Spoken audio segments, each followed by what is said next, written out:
యెషయా గ్రంథము 9వ అధ్యాయము 6వ వచనం గనుక మనం గమనించినట్లయితే, ఏలయనగా మనకు శిశువు పుట్టెను, మనకి కుమారుడు అనుగ్రహించబడెను.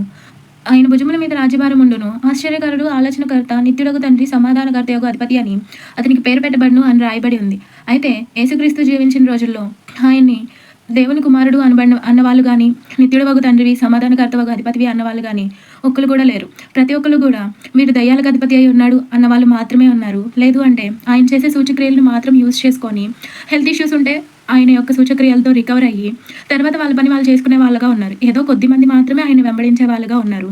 అయితే యేసుక్రీస్తుకే ఇలాంటి జీవితం తప్పినప్పుడు ఆయన వెంబడించే ప్రజలకు కూడా ఇలాంటి పరిస్థితే వస్తుంది కదా. క్రిస్మస్ అంటే మనం చాలామంది సంతోషంగా జరుపుకుంటాం, కానీ యేసుక్రీస్తు పుట్టినరోజు నుంచి మరణించే వరకు ఆయన బర్త్డేని ఒక రోజైనా హ్యాపీగా జరుపుకొని ఉంటారంటే ఖచ్చితంగా లేదు.